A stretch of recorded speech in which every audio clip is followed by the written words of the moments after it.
Hello everyone, welcome back to my Let's Replay channel. Once again, this is Andrew T coming at you, and this time we're doing our vlog review of 3 games of Mount & Blade, F.E.A.R, and of, what was it? Shadow Warrior 2. That was the third one. Not in that order. Shadow Warrior 2 was the second, and then F.E.A.R was third.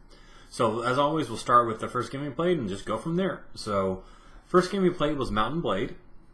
It's a game I played before. Like I said in the video, not when it first came out, but about a year ago, I think, whenever I first picked it up on GOG.com, and I loved the game. It was really easy to kind of get into if you like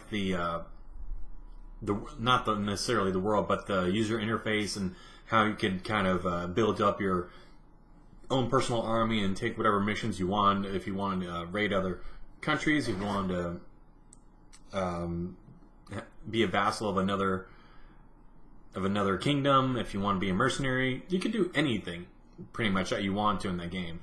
So that was a really good thing about it, and the graphics don't really hold up, but for what it was when it first was made, it works.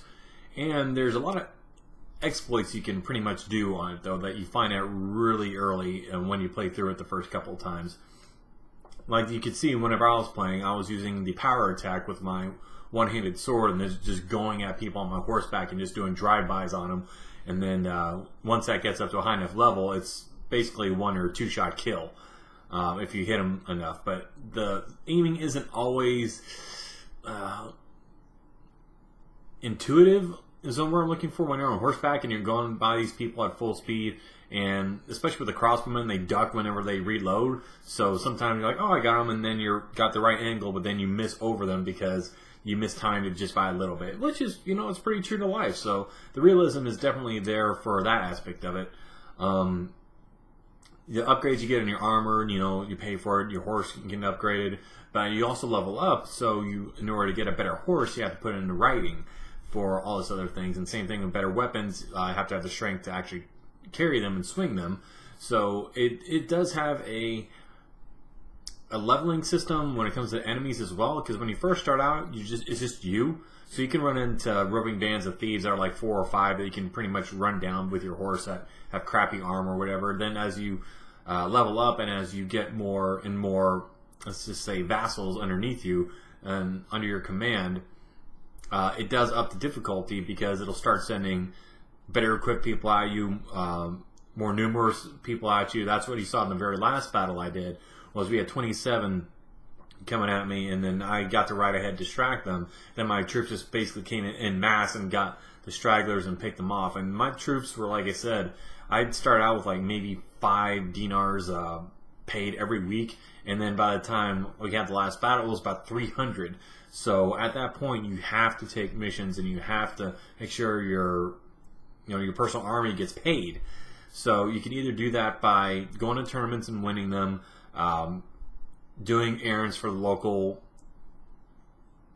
what's the word I'm looking for, vassals of the kingdom. So you have the main kingdoms and the main castles, like 1 or 2 per kingdom, and then you have the little smaller castles around the towns and the different areas. So you can always go to those and do little missions like run this message back and forth, But when it comes to the balancing of the game, the first time I played through it, that's where I ran into issues, because unless you want to pretty much declare for a king or do a main quest of helping deposed prince or warlord get their crown back, that's kind of like not the end game, but it's kind of like the main story almost, where, oh, okay, I'll help this guy get his crown back. So, you're kind of committed to that for however long that's going to take. But I don't know how long that's going to take. But whenever I played through it the first time, I got to almost pretty much where I am right now, maybe a little bit further ahead with my army. But the problem I ran into was that I couldn't sustain it unless I pretty much went to a major kingdom and just declared for them. So that way I could get paid every once in a while for doing things, and then hopefully slowly get my guys' experience up and get more money that I could outfit everyone and become a real force. But it just never got that far. Usually I'd get slaughtered by like a roving band of like 30 outlaws or deserters that had top tier equipment, everyone on horseback, everyone had insane accuracy with their crossbows or bows and arrows. So that's where I pretty much stopped with it, because I thought to myself, I could kind of do the work, look up a thing online and see what the best way to kind of approach is, but it's a sandbox game. You're supposed to kind of do that stuff yourself. So I wasn't really into going past a certain point on it. I could have, but like I said, it's a pretty basic game. Something just nice to load up every once in a while and just play through. Get your guys up as much as you can. I'm like, okay, I'm done, and then just uninstall it again. So if I had to give this a score based on replay value, nostalgia, everything I usually do, graphics, the whole 9 yards, I'd give it a 6 out of 10. Just for the fact that it is still above average. Your replayability is still high, especially if you like the genre and you like doing the first-person aspect of it, along with not really have to be strategic about where you put your forces. Just kind of go and do their own thing if you want to. The AI is good enough that you don't really have to worry about them. But the graphics are dated, to put it mildly.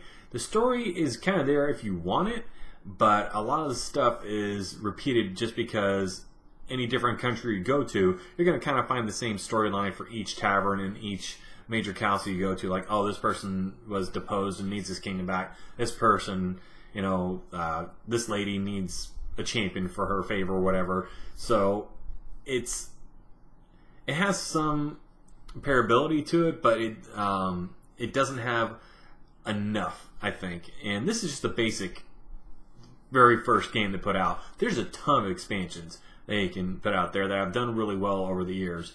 But just based on this very first game, it's almost like a proof of concept. And the concept was pretty good. It's a whole world. The kings go out and can take their armies and conquer and, take care of invading armies and put them to the torch or whatever. So it's very much a living world, and it feels like it.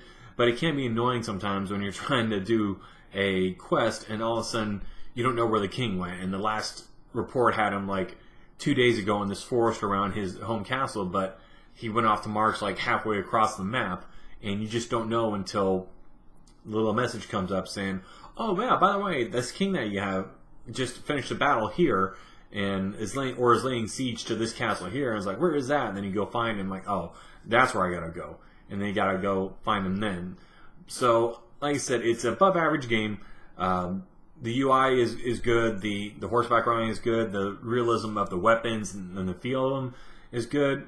The graphics are dated. The storyline is pretty much what you make of it. It does have a lot of variety, though. So just a little fun pickup, especially if if you get it on sale for around $5. I definitely recommend picking it up. Alright, so from there we'll go on to Shadow Warrior 2. So this is a game, like I said, I played it for the first time on the channel just now, and I have to say that I'm keeping this one installed because I love the looter shooter aspect of games. I love Borderlands 2. Borderlands 1 not so much, just because it was kind of proof of concept on that game too. But Borderlands 2, from the storyline to the progression, everything about it was great. So this game reminds me of that at the beginning portion anyway, where hey, you can get stuff to upgrade your weapons, but you can switch those out whenever you want to depending on the stats. So I'm like, you know what? I can get into that. Plus the combat just feels good. And I had it on the easiest difficulty, just the video, so I wouldn't die, or I wouldn't have to worry about it too much, just to kind of get from point A to point B as fast as I could, to show as much as I could on the video. But the weapons feel nice, the reloading's cool, the sword play is excellent. I was just basically holding it down and clicking it as much as I could to just kill the enemies as fast as I could. But it does give you a lot of control with the sword.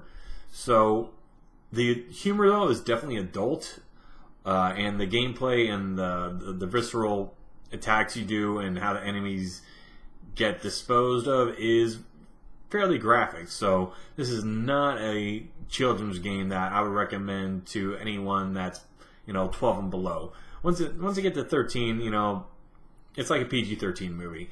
If they think the movies are good for that, this game's probably right up their alley once they reach 13 and above. But definitely nothing for the little kids to play, just because the themes and the language and the violence is pretty high.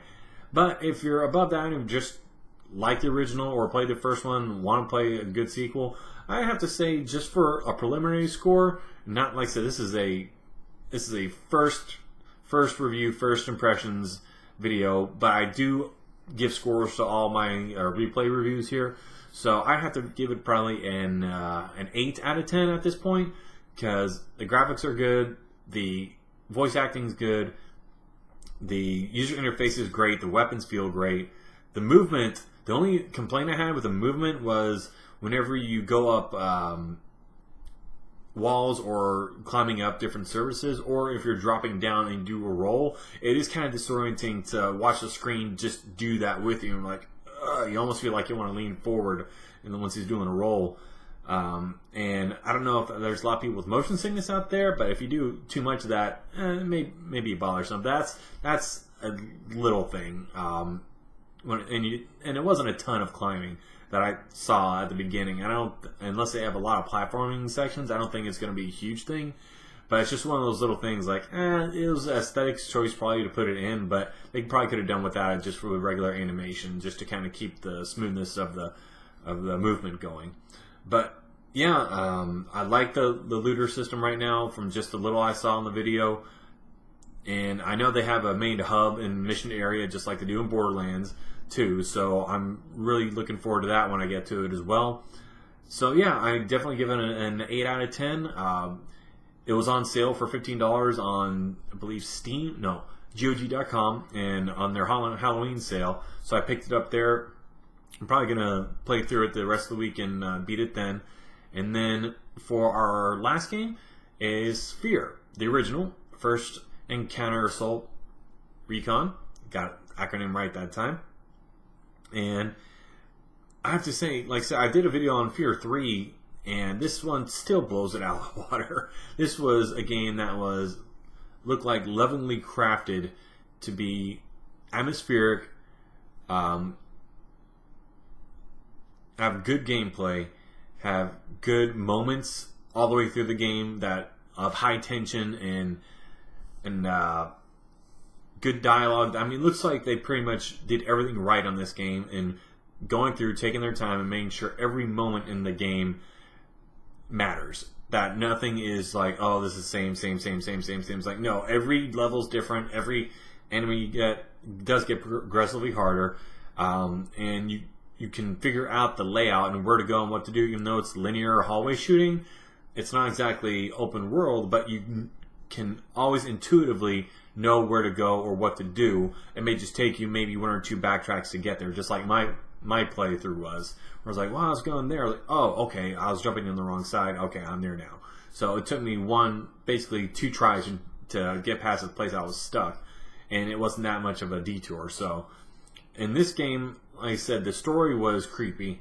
The characters, the main antagonist was pretty creepy as well. The language was definitely adult for the time. That's one thing I remember a lot whenever I played this game. Like, wow, this game does not hold anything back when it comes to the language. It's not salty as it could be, but it is definitely adult.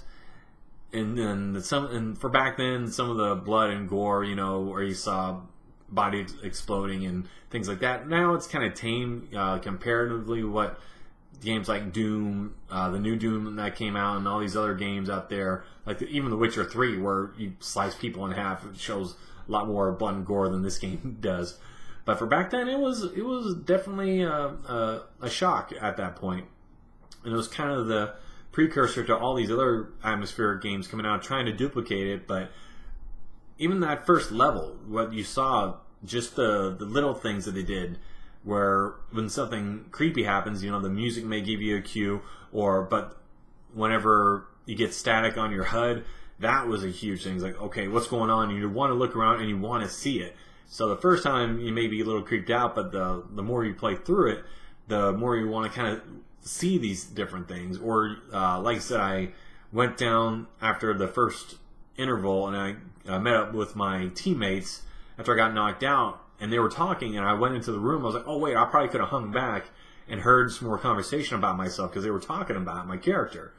So if I had to give this a score on everything like I usually do, replayability, nostalgia, current graphics, interface, all that, I'd probably give this one a 7 out of 10, just because the graphics aren't that dated yet. They're, like I said, they're a lot better than Half-Life 2's, and I played that recently. And the voice acting is good, the themes are adult, and the gameplay is great, the combat's good, the weapons are good as well, and the design of the levels is top notch. And as you go through the game, it does get scarier, it does get more intense, and the battles do become a little bit more strategic, so you can't really go in as a bullet sponge.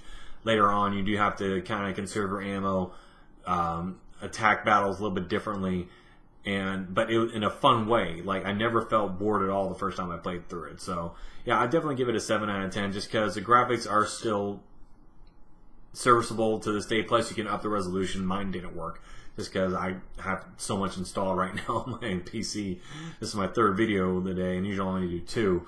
But yeah, it's still good. It's still definitely a good game to pick up. Plus, if you get it on GOG.com, it does come with the 2 DLCs right after that for, was it Extraction Point and like Perseus Mandate, I think. So yeah, I definitely recommend it for a pickup, especially for the sale price they're having right now for the Halloween special. So that's going to be it for this week. Thank y'all so much for watching. Once again, this is Andrew T coming at you, and y'all have a good one. What a great day for replay.